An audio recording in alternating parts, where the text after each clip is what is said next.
Estenda suas mãos, feche os seus olhos. Vamos lá, Fabiano. Ao único digno de receber. Diga de todo o seu coração isso. A honra e a glória, A força e o poder.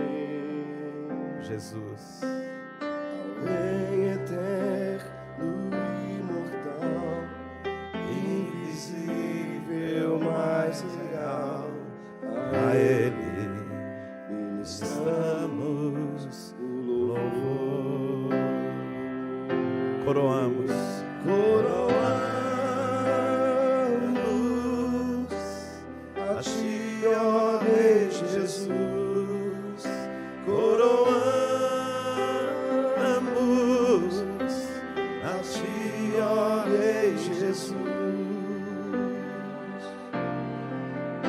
Adoramos o Teu nome, nos rendemos aos Teus pés. Consagramos todo o nosso ser a Ti. Pai, nessa noite nós te damos toda a honra, glória, toda a adoração pertencem somente ao Senhor. Só o Senhor é digno, ó Deus. Nós te louvamos, te agradecemos pelo privilégio de estarmos reunidos em torno do Teu nome. Ministra ao nosso coração essa noite. Queremos ouvir a Tua voz, queremos ser tocados pelo Senhor. Quando o Senhor nos toca, tudo é transformado. Tudo em nossa vida, nós precisamos de ser tocados pelo Senhor, precisamos de uma palavra, precisamos, ó Pai, que o céu se manifeste em nossas vidas. O Senhor é o Deus Todo-Poderoso, o Senhor pode todas as coisas, tocar em vidas, corações, famílias. O Senhor pode transformar histórias, mudar destinos. O Senhor é o Todo-Poderoso, o Senhor é único, não há nada, quem se compara a Ti, nada, Senhor. Tu és o Todo-Poderoso, o Senhor pode curar, o Senhor pode libertar, o Senhor pode restaurar, o Senhor pode fazer reviver o que está morto. O Senhor é o Deus Todo-Poderoso. O Senhor, ó Deus, nós te adoramos e cremos no Teu poder. Cremos no Teu poder. Cremos no Teu poder, no poder do Teu nome, no poder da Tua presença. Ministra ao nosso coração, Jesus. E todos digam amém. Podem tomar assento. Diga graças a Deus. Dá um sorriso para a pessoa que está do seu lado. Fala, você é lindo. Você emagreceu. Profetiza aí, irmão. Seja profeta na vida do seu irmão.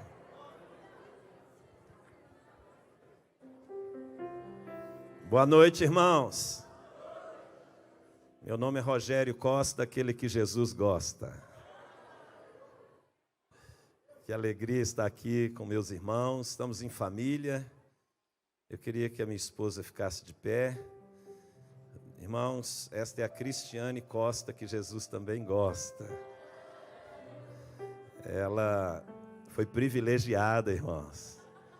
Essa noite lá no hotel, acordei assim, meio sonolento, olhei, ela na beirada da cama de joelhos, e agradecendo a Deus, chorando, falando, Ele é lindo demais, Senhor. Eu paro com essa idolatria, mulher, vem dormir. Toda noite é isso, irmãos. 29 anos. Vocês pensam que a minha vida é fácil? Nós somos casados, 29 anos, 34 anos de convivência. Claro, eu conheci ela, eu tinha 1 ano de idade, eu tenho 35. Estou brincando. E nós somos lá de BH, estamos muito felizes de estar aqui com os irmãos. Queria apresentar também alguns filhos que estão presentes aqui, na Igreja Amor e Fé, a igreja onde eu sirvo ao Senhor, em BH. E aqui nós temos uma Igreja Amor e Fé em Ribeirão Preto. O pastor Rodolfo com a equipe. Fique de pé, por favor, pastor. Aleluia. Glória a Deus. Estamos juntos. Glória a Deus. Obrigado, meninos, são maravilhosos. Essa equipe de jovens aqui, todos solteiros e ricos. Rico, crente, só não é bonito, porque são meio feinhos. Mas Jesus faz milagre, irmãs. Tem alguma irmã solteira aí, candidata? Olha aí, gente. Olha aí, Paulinha, você? Deixa comigo, Paulinha, vou te casar. Recebe aí, irmã. Final do culto eu converso com vocês. Eu fui pregar no interior da Bahia e tinha duas irmãs lá. Eu ministrando e tal, dei a palavra, terminou o culto, terminou a palavra. Elas vieram assim: apóstolo, estava ministrando ali sobre a questão de aliança, vida sentimental, e eu queria que o senhor orasse por nós. E nós queremos casar. E eu falei: você crê realmente que Deus pode, ano que vem, quando eu voltar aqui, vocês estarem casadas? Elas olharam uma para a outra. Eu falei: olha, a fé não tem dúvida. Eu não vou orar por vocês se nem vocês acreditam. Aí elas olharam: nós cremos. Estufaram assim o peito. Aí eu pus as mãos sobre elas, orei. Irmãos, as duas casaram. Final do culto vou orar por você, Paulinho. Desatou uma unção, irmãos. Esses aqui tem 10 anos que eu oro por eles. Mas eles são feios, que eu vou fazer o quê? Glória a Deus. Nós estamos lá, servimos ao Senhor, nossa igreja. Traga um abraço lá em BH, vocês indo lá, por favor, vai tomar um café com a gente, comer um pão de queijo. Amém? É de Deus. Davi serviu o queijo para os irmãos. Davi era mineiro, irmãos.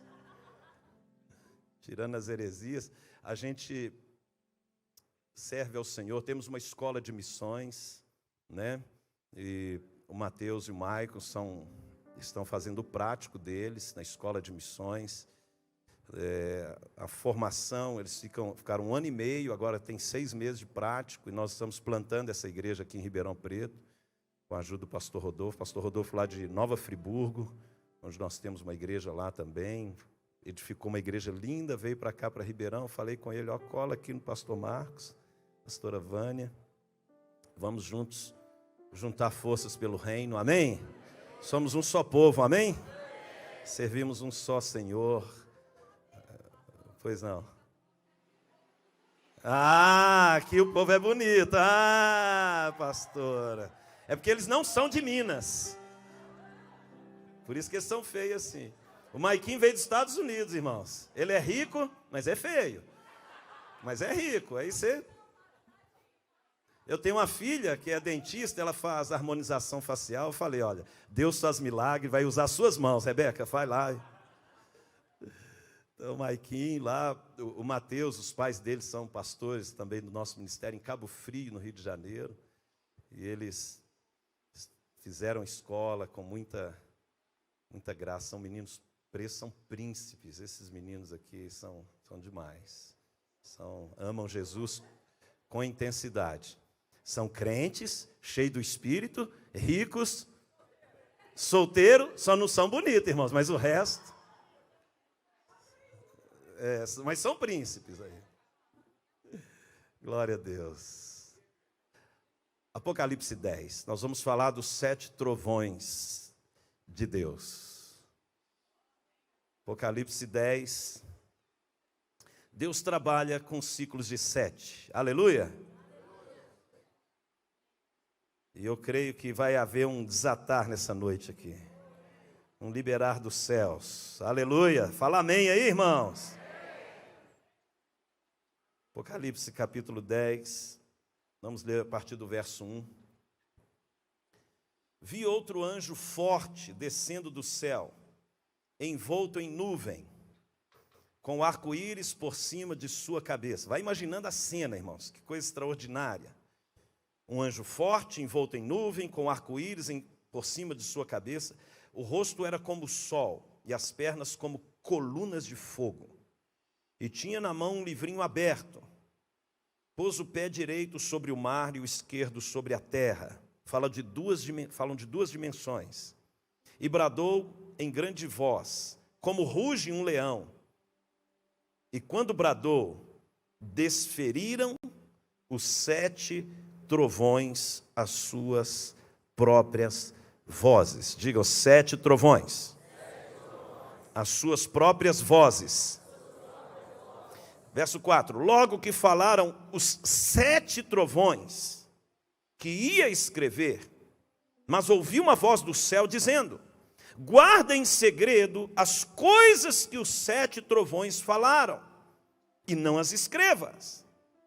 Então o anjo, que via em pé sobre o mar e sobre a terra, levantou a mão direita para o céu, e jurou por aquele que vive pelos séculos dos séculos, o mesmo que criou o céu, a terra, o mar e tudo que neles existe: já não haverá demora, mas nos dias da voz do 7º anjo, quando ele estiver para tocar a trombeta, cumprir-se-á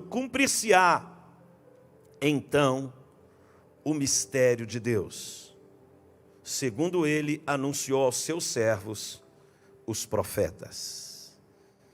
A voz que ouvi vinda do céu estava de novo falando comigo e dizendo: vai e toma o livro, que se acha aberto na mão do anjo em pé sobre o mar e sobre a terra. Fui, pois, ao anjo, dizendo-lhe que me desse o livrinho. Ele então me falou: toma-o e devora-o. Certamente ele será amargo ao teu estômago, mas na tua boca doce como mel. Tomei o livrinho da mão do anjo e o devorei, e na minha boca era doce como mel. Quando, porém, o comi, o meu estômago ficou amargo. Então me disseram: é necessário que ainda profetizeis a respeito de muitos povos, nações, línguas e reis. Há um som do céu que precisa ser proclamado na terra. Aleluia. 7 fala de um ciclo, de um cumprimento de uma etapa. 7 fala de uma mudança de identidade. 7 fala da plenitude, do cumprimento de um propósito. Na psicologia você estuda os ciclos de 7 na formação emocional e racional do homem. Mas de onde veio isso? Veio do espiritual. A idade de uma criança de 0 a 7, de 8 a 15 e assim sucessivamente, vão formando ciclos e etapas na construção do ser humano. Ciclos de 7. Tudo que Deus fez em ciclos de 7. Você pode observar as escrituras como que elas falam de 7 o tempo inteiro. Especificamente o livro de Apocalipse. A consumação da revelação de Cristo fala do ciclo de 7. Os 7 foram as primeiras palavras da Bíblia. Foram com 7 palavras que Deus começou a se revelar ao homem. E nós vamos observando que toda a Escritura, tudo o que Deus foi estabelecendo ao longo da odisseia da humanidade, envolve o número 7. As 7 palavras hebraicas de Gênesis 1, verso 1. Os 7 pares de animais limpos que deveriam estar na arca de Noé, Gênesis 7, verso 2. O homem que andou com Deus e foi trasladado para o céu era o 7º, depois de Adão. Judas, capítulo 1, verso 14.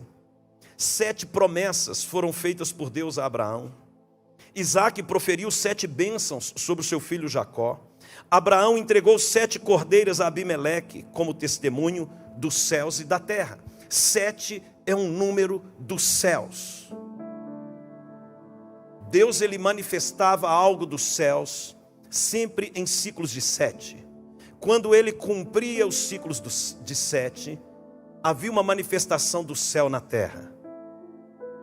Quando Deus, e por isso, essa ideia dessa construção espiritual, é porque Deus ele trabalha com medidas, diga, medidas espirituais, que desatam as promessas na terra. E você vai estudando, eu separei aqui muitos textos sobre o número 7. Vou citar alguns para fundamentar o que nós vamos meditar nessa noite.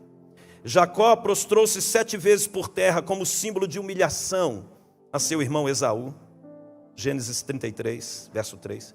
7 vacas famintas devoraram 7 vacas gordas no sonho de Faraó. 7 espigas mirradas devoraram 7 espigas grandes e cheias no sonho de Faraó. Falando de 7, um ciclo de tempo. O primeiro assassino da história seria vingado 7 vezes.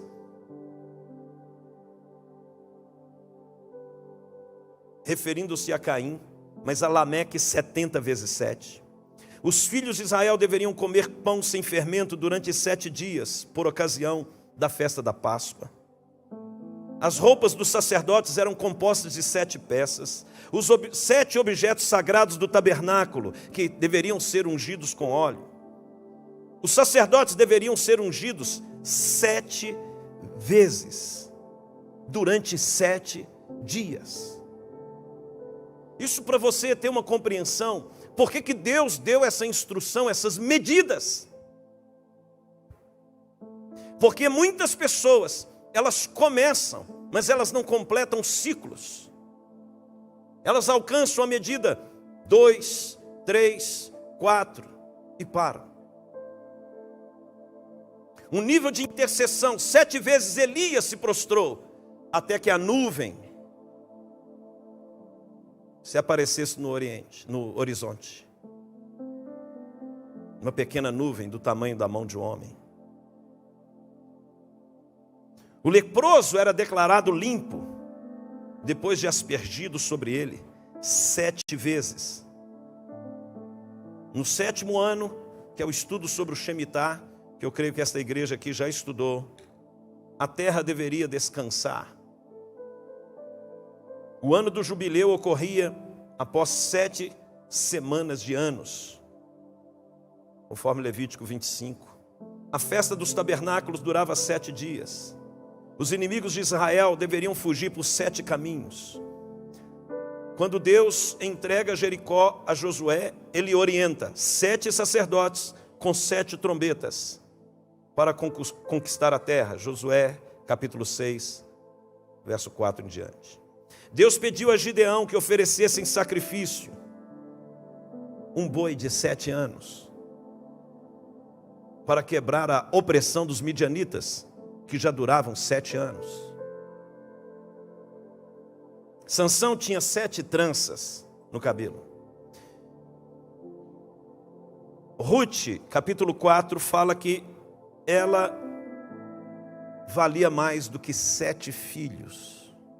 Irmãos, essas coisas foram registradas nas Escrituras para o nosso ensino. Estão entendendo? Deus reservou 7.000 israelitas que não adoraram a Baal. Naamã foi purificado 7 vezes no Rio Jordão. Salomão levou 7 anos para construir a casa do Senhor. Os amigos de Jó permaneceram 7 dias e 7 noites em silêncio ao lado de Jó. Jó capítulo 2, verso 13. Salmo 12 diz que a palavra de Deus, saída da boca de Deus, ela purifica 7 vezes mais. O salmista louvava a Deus 7 vezes por dia. Salmo 119, verso 164. Provérbios capítulo 9, verso 1 fala que a casa da sabedoria possuía 7 colunas. E assim sucessivamente. Nós vivemos com base na palavra de Deus, com base em ciclos. Nós falamos um pouco ontem sobre batalha espiritual, sobre as 7 cabeças do dragão. E por que os espíritos malignos querem que você aborte os processos de Deus, antes que você alcance a plenitude do 7. Vimos como Maria Madalena foi liberta por Jesus de 7 demônios. Aqueles que eram libertos, mas não enchia a casa, voltava outros 7 espíritos. Por que isso é importante você saber? Porque o mundo espiritual, ele funciona em cima de leis. Eu e você temos que entender as leis do mundo do espírito, tanto para o reino de Deus, quanto no império das trevas. Há uma operação espiritual. Deus, Ele quer que nós caminhemos edificando dentro de ciclos proféticos. Esta igreja está completando 7 anos. Ela está entrando em um novo nível espiritual, em um novo nível de profecia. Quando eu falo a igreja, não é instituição, é aquilo que o Espírito de Deus colocou sobre esse lugar. É algo espiritual que está aqui. Os portais, eles são abertos dentro de tempos. E quando eu orava aqui essa tarde sobre esta palavra, me veio muito forte essa questão de portais. Porque o mundo espiritual é necessário que você feche portas e que você entre em portas que Deus está abrindo, para que você possa viver o novo de Deus do céu sobre a sua vida. E Deus está abrindo um portal sobre esse ministério. Há um tempo eu via na oração um portal relacionado às nações. O Senhor vai ativar o modelo daquilo que está sendo derramado nesse tempo aqui, para novos lugares espirituais. Não somente para a cidade de Franca, não somente para a sua família, mas para aquilo que Deus está construindo em vocês, para que outras pessoas também recebam da parte de Deus aquilo que o Senhor está derramando sobre esse lugar. Levante a sua mão direita.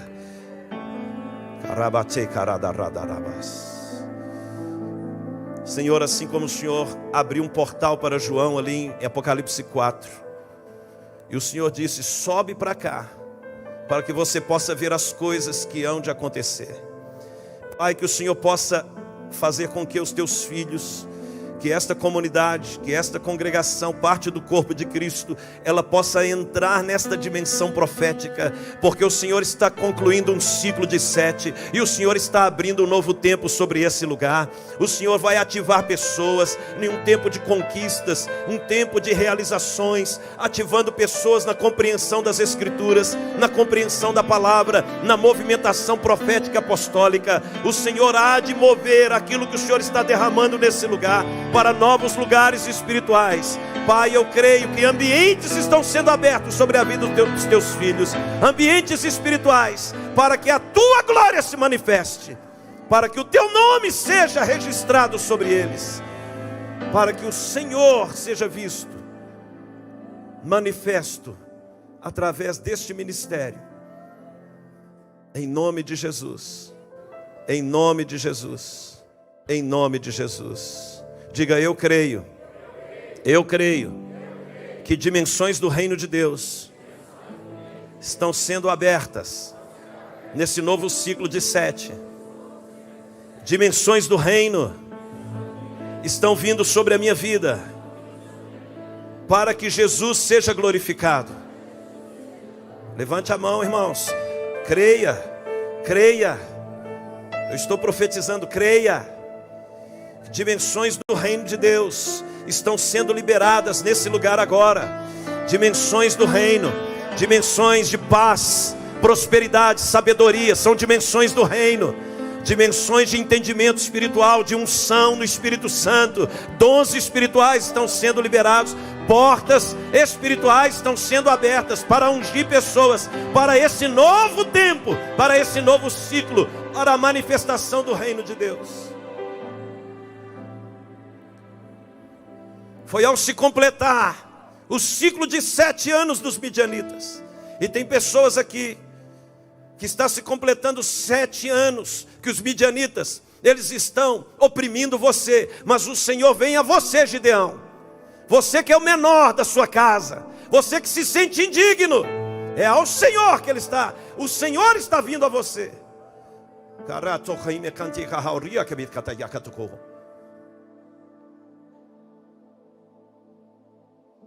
Para tirar você desse lugar de medo. É você, Gideão. O tempo dos midianitas acabou. O Senhor vai enviar os pequenos, os que se dizem que não são capazes, a realizar grandes coisas espirituais.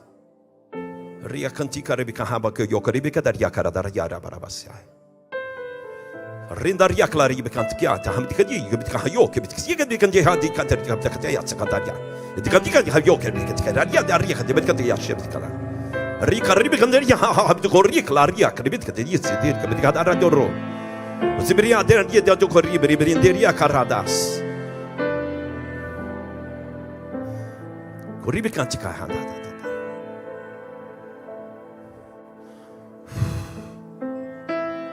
Oh, Hamachei Caradas. A entrada de novos ambientes vai exigir de você novas vestes, uma nova unção, uma nova mentalidade, uma nova postura, uma nova forma de se relacionar com os céus, uma nova forma de se relacionar com o corpo de Cristo. Uma nova forma de se relacionar com a palavra. Uma nova forma de se relacionar com o jejum, com a adoração. Um novo nível de oferta. Para você entrar nesse lugar, se você crê que é o Espírito de Deus que está te chamando para um novo tempo, vai exigir de você mudança de mentalidade.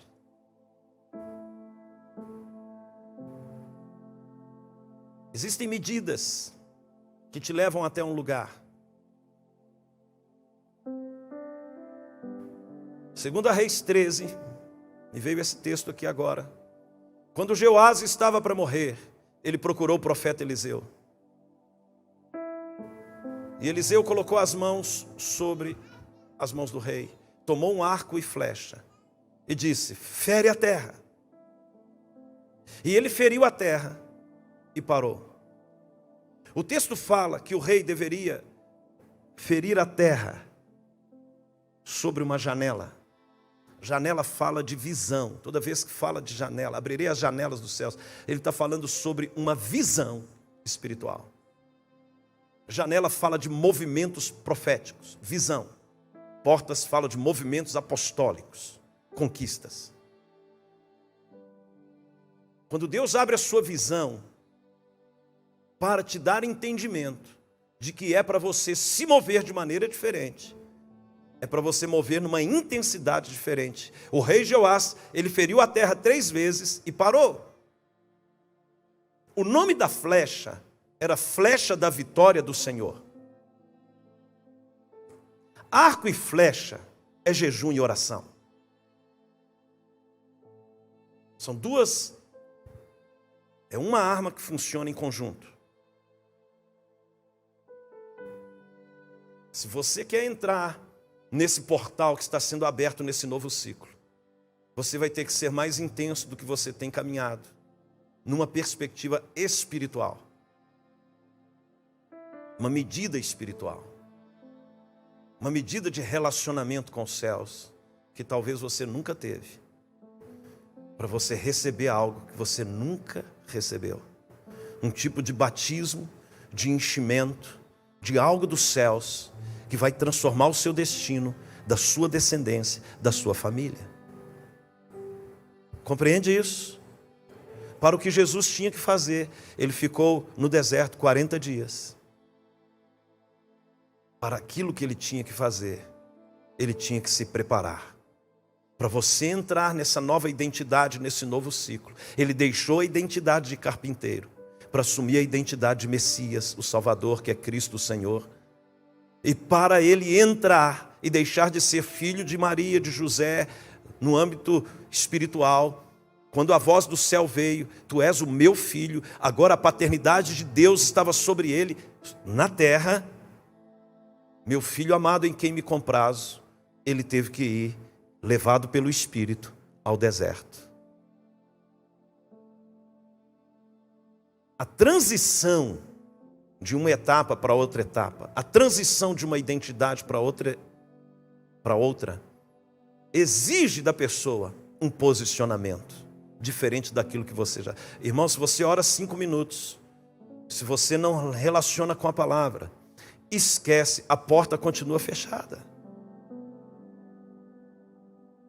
Quando nós nos posicionamos em oração e no relacionamento com a palavra, na meditação com o corpo de Cristo que é a igreja, com os grupos de crescimento, com o discipulado, com todo o trabalho do reino, quando você se posiciona da maneira correta, é essa medida que vai te conduzir a entrar numa dimensão diferente, para se mover de maneira diferente. Você deixa de ser o carpinteiro para ser o Messias. Você sai de uma vida natural, que eu quero dizer, para viver um propósito espiritual e eterno. Ninguém consegue caminhar dentro de uma dimensão espiritual com comportamentos naturais.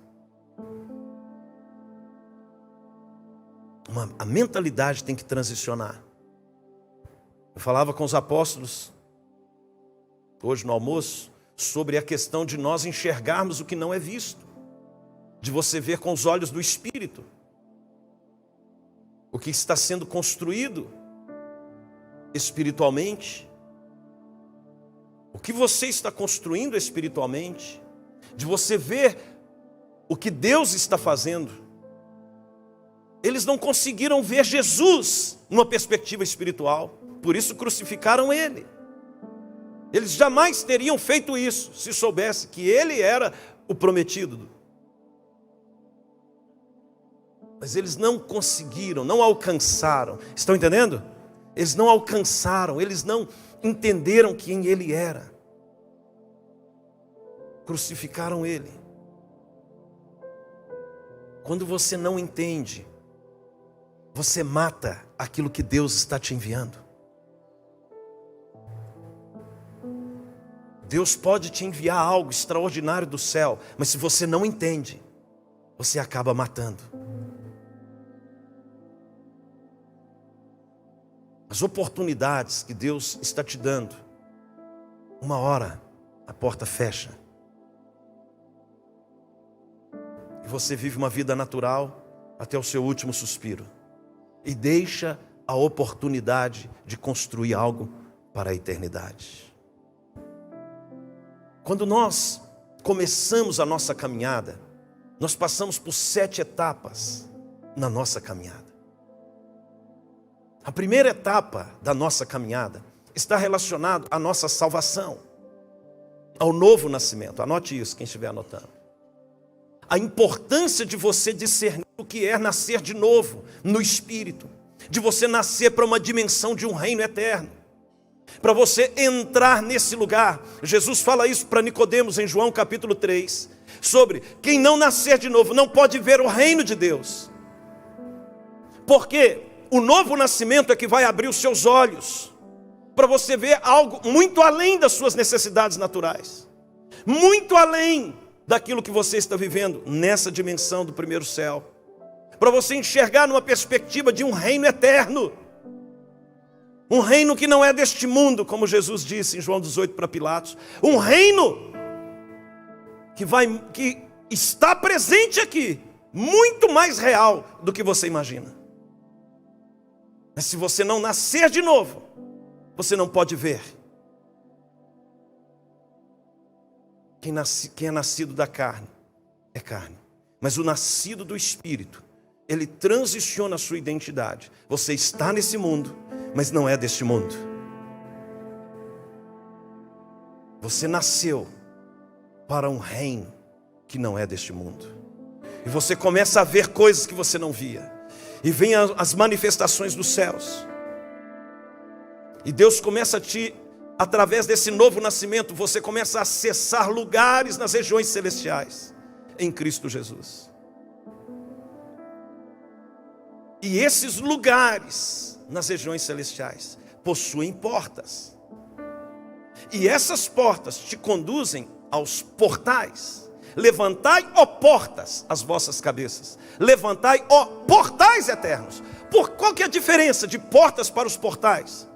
As portas te levam para lugares, para você entender, por exemplo, o ambiente da sabedoria, o ambiente da batalha espiritual, lugares espirituais. Mas os portais, eles te levam para os lugares eternos.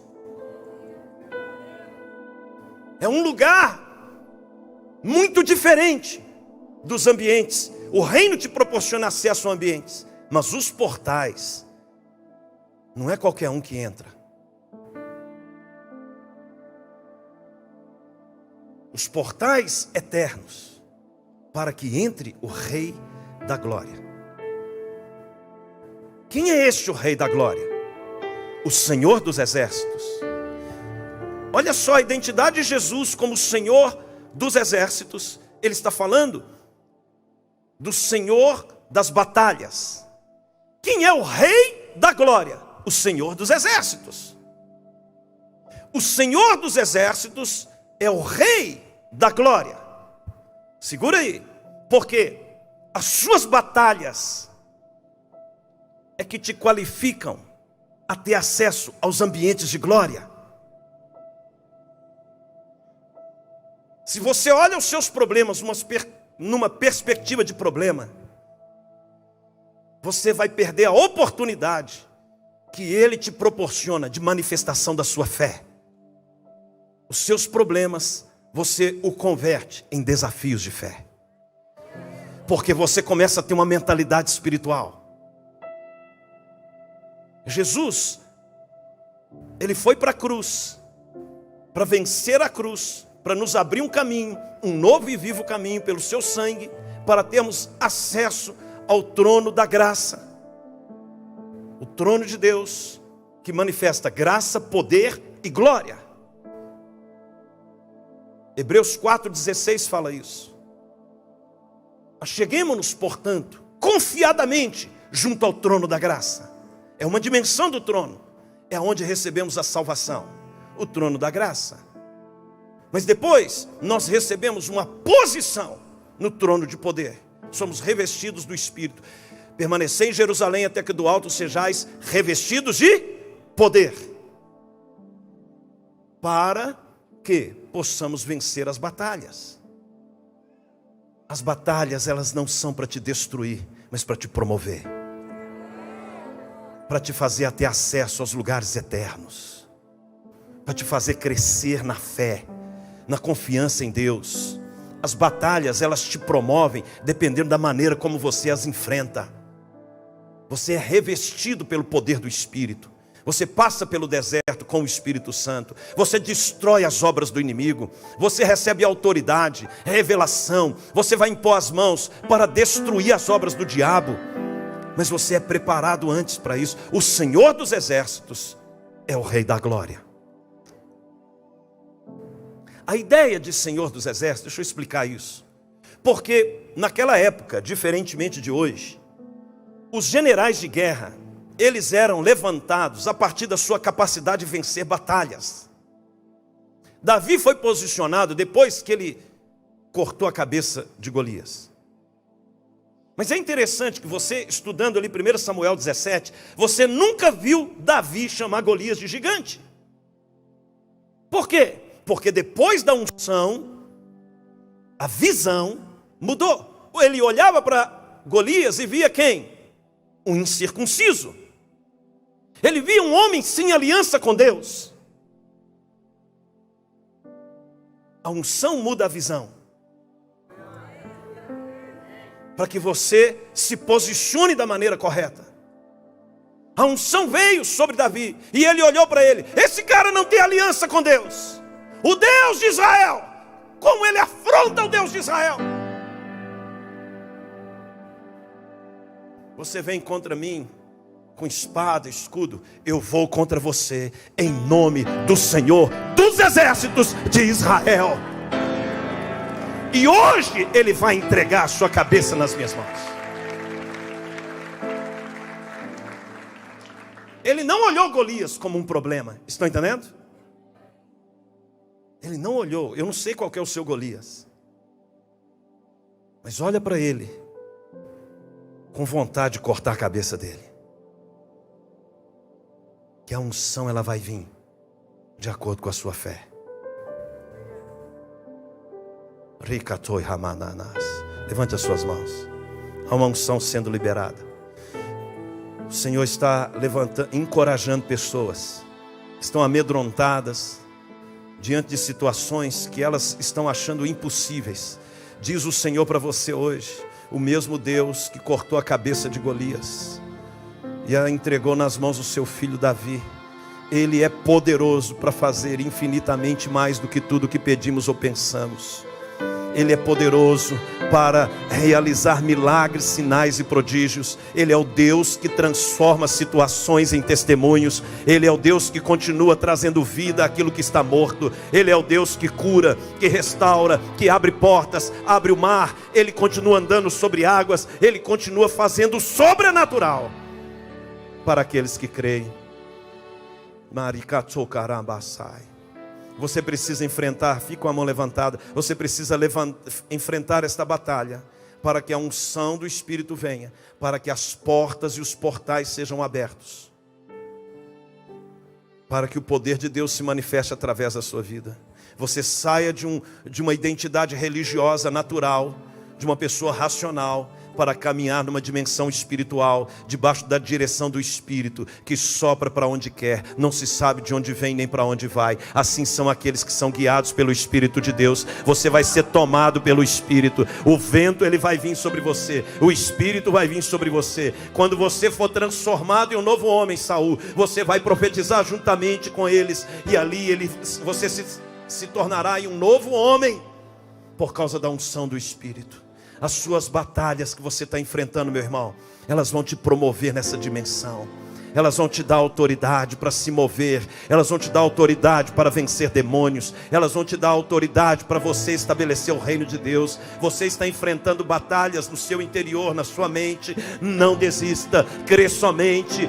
Faça aquilo que o Espírito de Deus tem te revelado. Entre uma medida maior, se for necessário. Aumenta, Jeoás, fere a terra, jejum e oração, aumenta a medida. Você vai ver a unção vindo sobre você para que o milagre de Deus se manifeste. Aumente a medida para conquistar, para estabelecer, para portas serem abertas e o nome de Cristo ser exaltado através da sua vida. Se você recebe essa palavra, diga: eu recebo, em nome de Jesus. Dê um aplauso a Jesus, aleluia.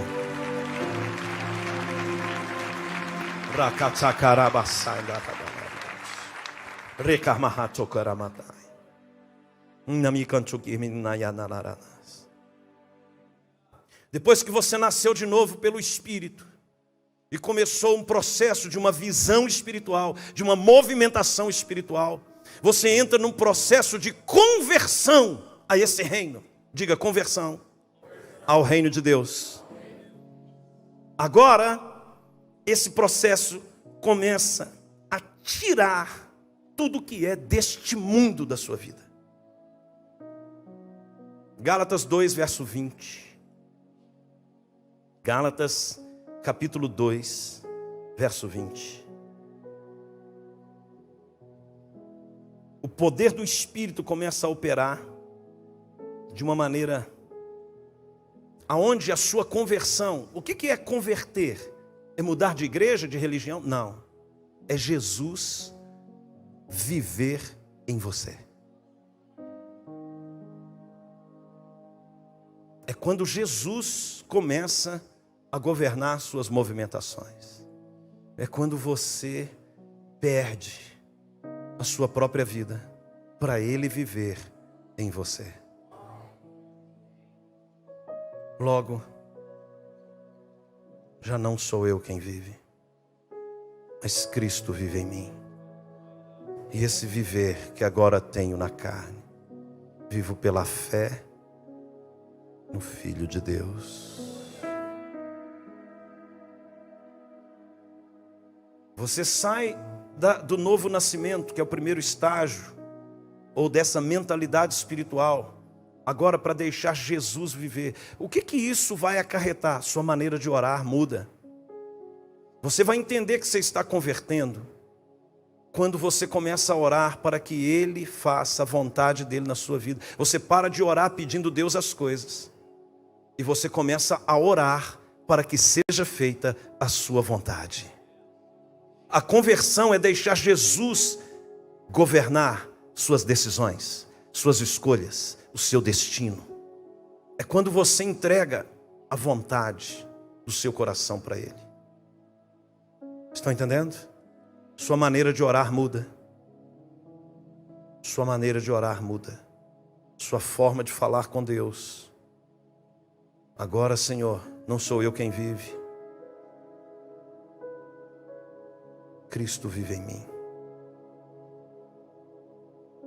Que o Rogério diminua, que o Senhor cresça. Que as pessoas vejam o Senhor em mim. Me ajude, Senhor. Por favor, Senhor. Tira de mim o orgulho, Senhor. A vaidade, o egoísmo. Eu não quero mais orar pedindo coisas para mim, Senhor. Eu quero fazer a sua vontade, combater o bom combate, completar a carreira, guardar a fé. Eu quero fazer aquilo que está no teu coração. Eu sei que o Senhor escreveu algo nos céus a meu respeito. Eu quero viver aquilo. Eu quero estar nos lugares que o Senhor quiser. E você começa a orar se entregando a Deus. Essa é a conversão. Não é uma conversão de uma religião para outra. É uma conversão de um coração. É quando o seu coração se converte para que Cristo assuma o total controle da sua história. É o total controle. Compreende isso? Você nasceu de novo, mudou a visão. Você converteu, mudou o coração. Cristo vivendo em nós. Estamos na carne, mas essa carne não converte. Ela continua tendo sono, fome, desejos carnais. Mas ela não nos governa mais. Você tem fome, vai ficar de jejum para aprender. Você quer dormir? Mais uma vigília. Porque Ele é o meu descanso. Ele é o meu pão. Você quer ter intimidade? Eu tenho intimidade com o Senhor. Na adoração. Sua sexualidade é santificada. Seu corpo é templo do Espírito. Sua mentalidade é transformada porque agora Cristo vive em você. A conversão é um processo da manifestação de Jesus através do nosso testemunho de vida. É uma mudança na nossa essência. Compreende isso? Terceiro aspecto. Libertação. A libertação daquilo que te escravizava. O que você mais gosta? Isso perdeu agora o trono na sua vida. O que eu mais gosto? Eu estava viajando de Lima para Andahuaylas, que é uma cidade na Cordilheira dos Andes. Estava com um discípulo, o pastor Fábio Aires. E a gente compartilhando, ele falou: apóstolo, o que você mais gostaria de fazer? Eu falei: o que eu estou fazendo. Qual é o lugar que você queria conhecer? Aonde nós estamos indo. O que me agrada é fazer a vontade de Deus. Eu não vivo mais para mim. Disneylândia já não me ilude. Nada nessa terra. O meu prazer é fazer a vontade de Deus. E veio uma presença de Deus dentro do avião. Nós começamos ali, ele começou a chorar, eu também. E veio a aeromoça, está acontecendo alguma coisa. Chamanara mais,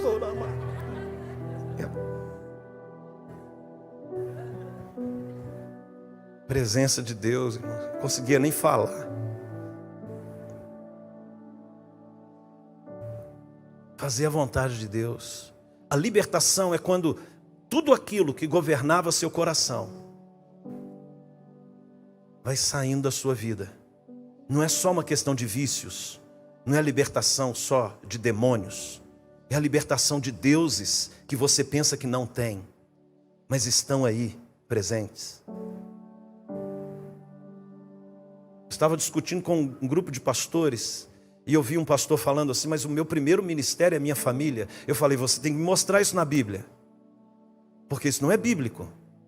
O seu primeiro ministério é Deus. Amarás o Senhor, o teu Deus, de todo o teu coração, toda a tua alma, todo o teu entendimento, com todas as suas forças.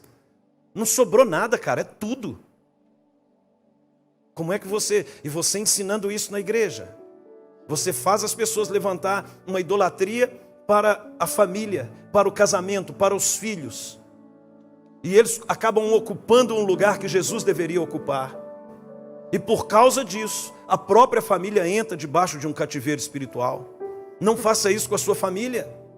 Se você quer que a sua família seja realmente abençoada, ensine eles a amar o Senhor, a colocar a Deus em primeiro lugar, a levantar um lugar de honra para Deus na sua família, no seu ministério. Deus, ele é honrado. A libertação, ela fala de tudo aquilo que nos prende. É conhecer a verdade, João 8, é conhecer a verdade que é o próprio Cristo. Quantas pessoas casaram, a gente estava brincando aqui sobre casamento, e por causa do casamento perderam o propósito. Pessoas que receberam filhos, e por causa dos filhos perderam a visão. A libertação significa você continuar com o seu coração totalmente entregue a Deus, e nada absolutamente vai ocupar esse lugar na sua vida. Levante as suas mãos ao Senhor. Ore comigo dizendo: eu creio no poder do sangue de Jesus, que me liberta de todo cativeiro. E nessa noite eu renuncio aos deuses que tentam permanecer no meu coração.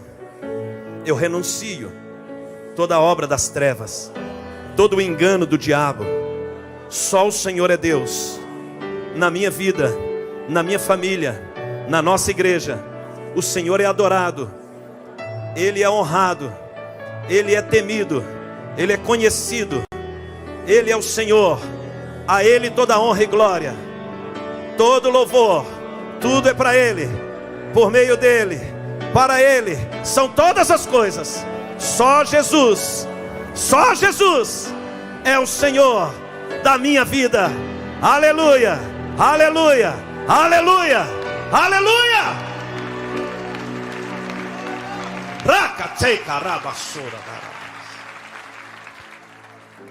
Me veio o texto quando a arca chegou no templo de Dagom, que os filisteus levaram a arca de Israel porque o sacerdócio estava falho. Eles levaram a arca da presença de Deus no templo de Dagom. No outro dia, Dagom estava sem os braços, depois sem a cabeça. O que faz com que você seja liberto e caiam os deuses da sua vida é você colocar a presença de Deus como sendo a sua prioridade. Pornografia vai cair, o amor ao dinheiro vai cair, a idolatria a time de futebol vai cair. Você não é governado por idolatria. Eu fui na Índia, no templo de Durga. Lá, todos os times de futebol, times de basquete, cricket, que é muito praticado lá no Oriente, tinham altares de consagração dessas equipes aos deuses. Eu jogo bola, eu amo futebol. Já treinei em clube na minha juventude. Mas quando eu entendi aquilo, não existe nada no mundo espiritual desvinculado dessa terra. O diabo, ele é enganador para estabelecer altares de idolatria no coração das pessoas. Cuidado para que a sua ignorância não comprometa sua eternidade. Não existe nada desvinculado. Se é um esporte, visto como esporte, pratique o esporte.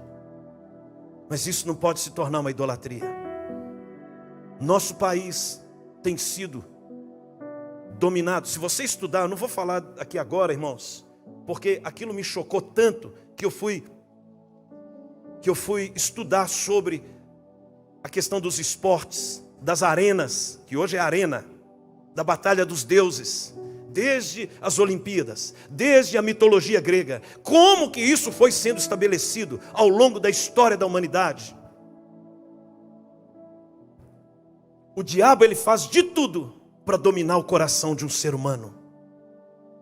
E ele não vai aparecer com chifrinho e rabinho e com garfo na mão. Ele vai querer dominar seu coração de alguma maneira. No Paquistão, por exemplo, eu estava lá, não tem futebol. E eu sentei lá no hotel para ler o jornal. Ler não, eu ia ver as figuras. Que eu fui para lá orar. Deus me mandou para lá orar. Aí quando eu peguei o jornal, tinha um intérprete conosco. Eu falei, o que é isso aqui? Aí estava a foto de um cara sobre o cricket. Ele falou assim, esse esporte aqui é algo que domina a nação inteira. Demônios. Demônios. Pessoas que deixam de vir em culto por causa de jogo de futebol. Pessoas que deixam de adorar a Deus por causa de time de futebol. Está errado, irmão. Você está sendo enganado. São demônios. Na época das Olimpíadas, a equipe que vencia, o Deus, com D minúsculo, que vencia, ele governava nos céus por um tempo. Os times de futebol do Brasil são todos consagrados a demônios. Eu fiz agora uma parceria com o Cruzeiro lá de Belo Horizonte. Eu moro ao lado lá do centro de treinamento. Nós temos um trabalho de missões na Jordânia, no campo de refugiados de iraquianos. Nós cuidamos de crianças iraquianas lá. Fechamos uma parceria com o Cruzeiro. Quando foi fechar a parceria, nós oramos pelo sangue de Jesus para cobrir e quebrar toda a maldição e liberamos aquele contrato. Hoje eles doam material esportivo e para nós foi muito importante para nos proteger da questão do islamismo na nação. Porque a gente está entrando como uma prática esportiva. Estão entendendo? Para levar o evangelho. Agora vamos fazer isso no Camboja. Você pratique esporte, jogue bola, vôlei, basquete, qualquer que seja, é saudável e é importante.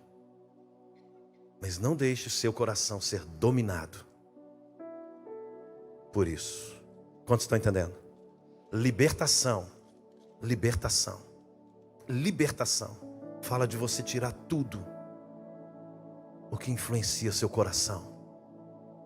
De você perder o amor que você tinha pelas coisas do mundo.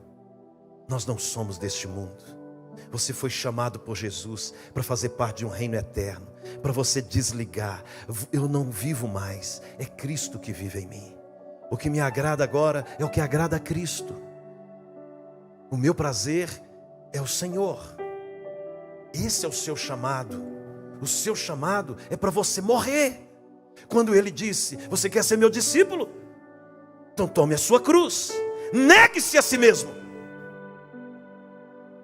Negue-se. O que você acha que ele estava dizendo?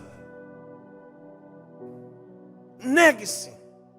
Negue aquilo que era prazer para você. Não tem como conciliar. O primeiro mandamento de Êxodo 20: não terás outros deuses diante de mim. Não é que você não vai ter Deus na sua vida. Você tem Deus na sua vida. Ele estava dizendo: não terás outros deuses.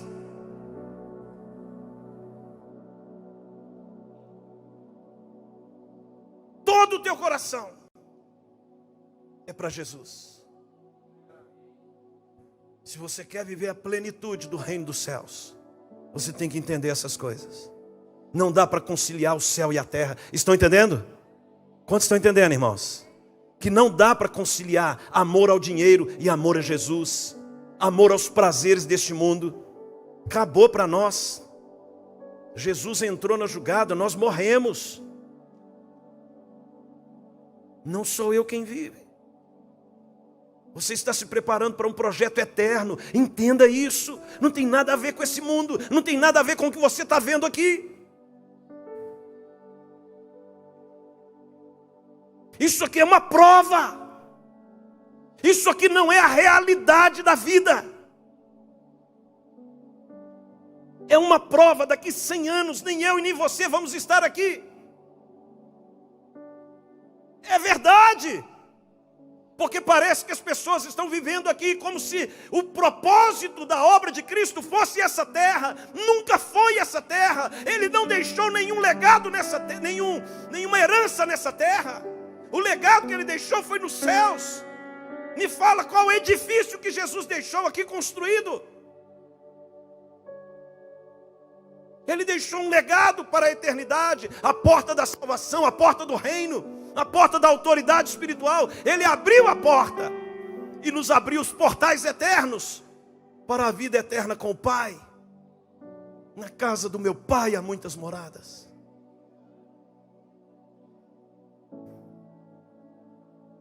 Você converteu.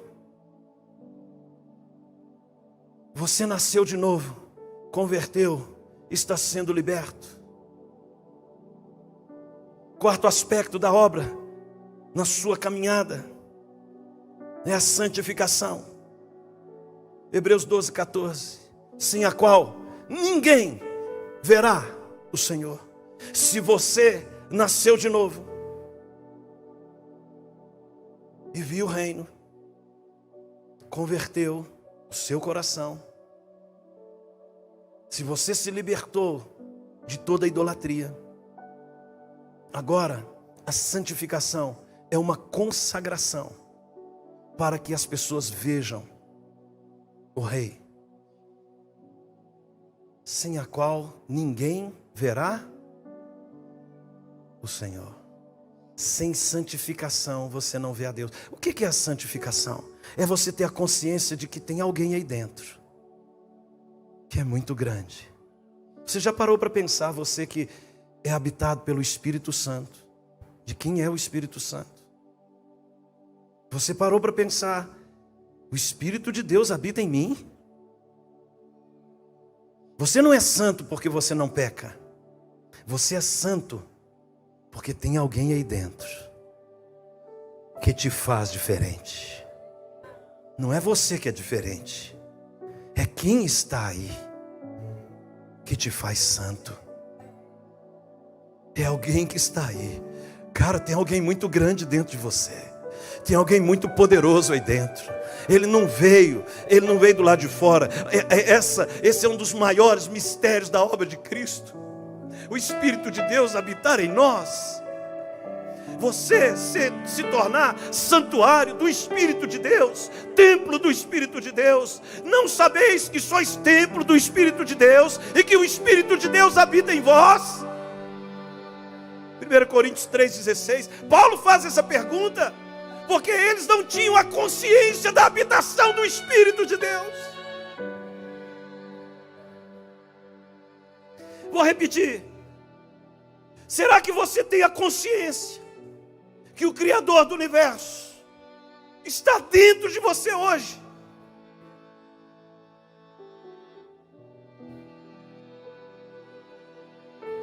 A grandeza do Espírito Santo, a pessoa mais importante da sua vida, só Ele pode te revelar a obra de Cristo, só Ele pode te revelar as Escrituras, só Ele pode te revelar a grandeza do reino, ninguém mais.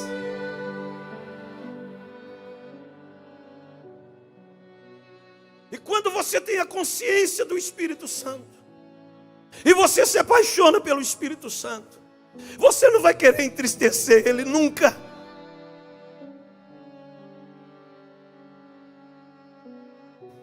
Nós vivemos uma vida dúbia, a carne e o Espírito, porque nós não temos a consciência de quem Ele é, e nos apaixonamos pelas coisas da terra, porque não entendemos a grandeza da pessoa que habita em nós. E muitas vezes a pessoa perde o temor de perder a presença, de deixar, como eu brinco muito lá com os irmãos, a pomba voar, o Espírito Santo ir embora. Cara, você tem alguém aí dentro que você deveria cultivar, desejar, se relacionar, amar, agradar, honrar, servir, agradecer todos os dias. Foi Ele que te revelou a cruz, foi Ele que te revelou os seus pecados, é Ele que te convence do pecado, da justiça e do juízo, é Ele que opera na sua vida 24 horas. É Ele que te unge, é Ele que te capacita, é Ele que está operando, não é você, é Ele que te santifica, Ele te dá autoridade sobre demônios, Ele te dá autoridade profética, Ele te impulsiona, Ele te promove, Ele te unge, Ele te levanta, Ele te protege, Ele te guarda, Ele te prospera, Ele te dá vida, Ele te santifica, Ele te cura, Ele opera todas as coisas da sua vida.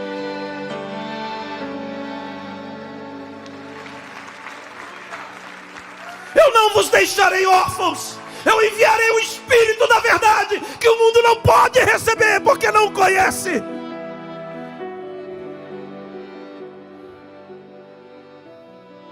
A santificação e a consagração ao Espírito Santo fará com que você receba dimensões cada vez maiores do Espírito, medidas maiores do Espírito. Enchei-vos do Espírito, não vos embriagueis do vinho, o qual há dissolução, mas enchei-vos do Espírito Santo.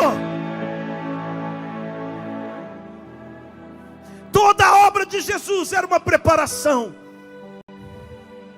Quando ele fala assim: fiquem em Jerusalém, vocês precisam ser revestidos da promessa de Joel. Fiquem em Jerusalém, até que do alto sejais revestidos de poder. Vocês viram o que eu fiz, vocês viram o que aconteceu. Vou relembrar vocês.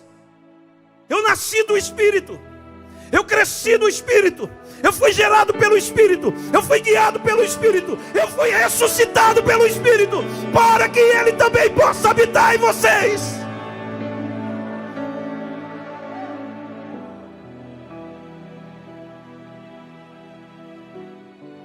Ser cheio do Espírito,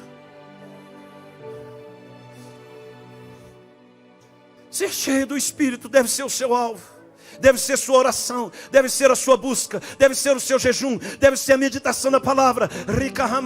Você vai orando em línguas, você vai se enchendo, você vai apaixonado do Espírito Santo. Eu te amo, Espírito de Deus, eu te adoro, eu me prostro, eu quero fazer qualquer coisa para atrair os seus olhos, mas que o Senhor se agrade do meu coração.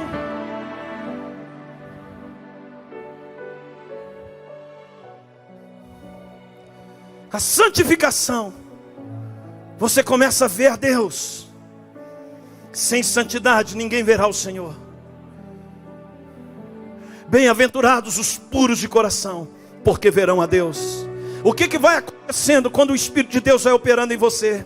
Vai purificando seu coração, vai tirando as intenções erradas. Você vai tendo o coração de Jesus. Tende em vós o mesmo sentimento que houve em Cristo Jesus. O seu coração vai sendo transformado até que Ele se manifesta.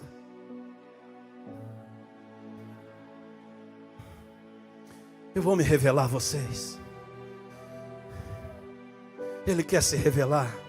Ele quer que você saia da experiência religiosa, da experiência com a realidade de um Deus que fala, que ouve, que conhece a sua história, que te fez, que te criou, que te deu oportunidade, que te salvou, que revelou a cruz, que te trouxe aqui essa noite. Esse Deus que quer que você o conheça, até que você seja transformado pela sua presença. Rikatoi Hamatai. E é essa paixão pela presença dEle que vai te levar a uma movimentação diferente. Entenda algo: nunca foi sobre esse mundo.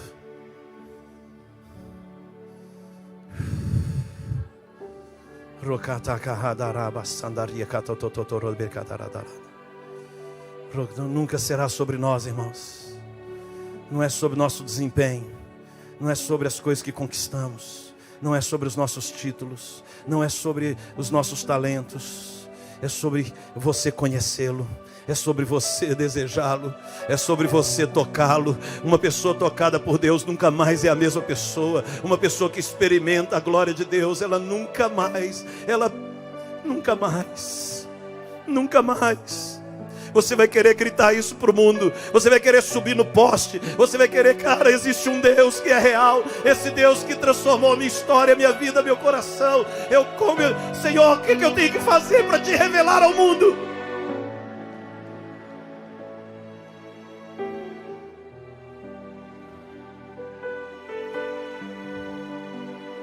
Uou! E por causa disso, Ele te concede dons, você vai manifestar o fruto, o poder do Espírito virá sobre a sua vida.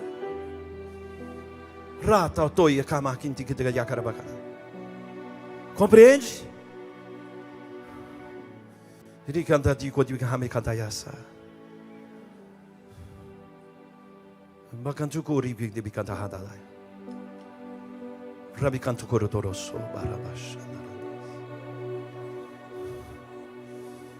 Toca, Senhor. Fecha os seus olhos. Há um mover aqui, Ele vai tocar pessoas aí. Você vai ter experiências com Jesus que você nunca teve. Você vai conhecer um Deus que você...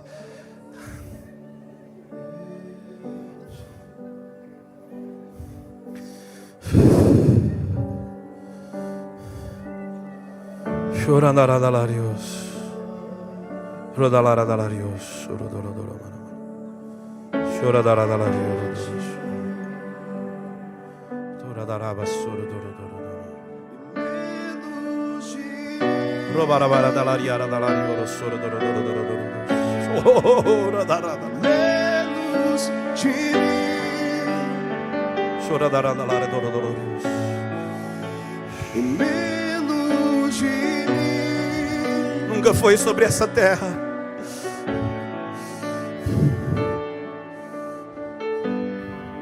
Não vai dar tempo de falar tudo, irmãos. Mas eu preciso falar de algo. Fecha os olhos. Eu já vou pular para a sétima e última. As outras duas, em outra oportunidade, a gente compartilha. Quando nós estamos tão cheios dele, nós vamos ser inseridos na dimensão mais alta do reino de Deus. A dimensão do amor. A dimensão do amor. O batismo do amor. Você nunca mais vai olhar para as pessoas com olhos de comparação, de vaidade, por causa do amor de Deus. Ele vai tomar a sua vida, seu espírito. Ele vai tomar seu coração. A competição vai embora. A comparação vai embora. Os traumas do passado vão embora. Vai ser apagado. Porque você entrou no lugar onde somente o amor de Deus. Você conheceu o amor de Deus. É o dom supremo. É o lugar de 1 Coríntios 13. É o lugar. Tudo sofre, tudo crê, tudo espera. É esse lugar. É esse lugar. Pessoas vão te machucar e você vai continuar amando. Ninguém vai entender. Você vai ser traído e vai continuar amando, porque a sua natureza foi transformada. O amor de Deus te pegou. Você se transformou no agente do amor de Cristo, do amor que excede todo o entendimento. Não há como entender esse lugar.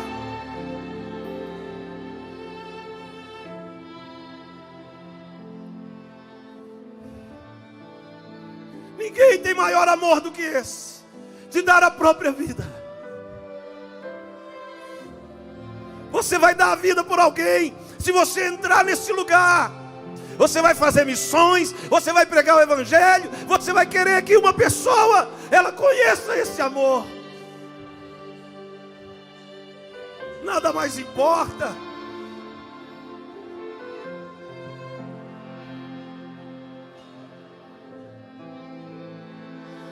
Ei,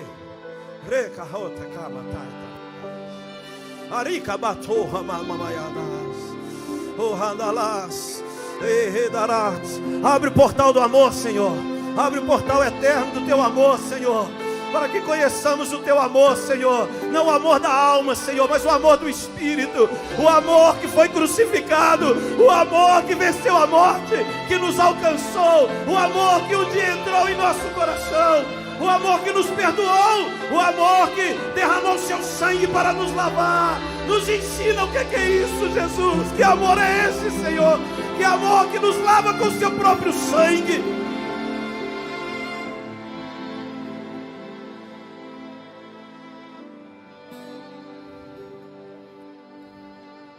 Batizados no amor de Deus. Batizados no amor de Deus. Batizados no amor de Deus. É o batismo mais alto. É o lugar mais alto do reino. É o lugar mais lindo. É o lugar onde você enxerga as pessoas com outros olhos. Você enxerga as pessoas não com os olhos da condenação, mas com os olhos da salvação.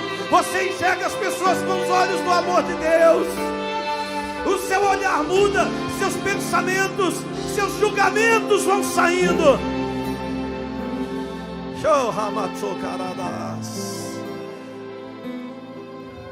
Busque esse batismo, irmãos.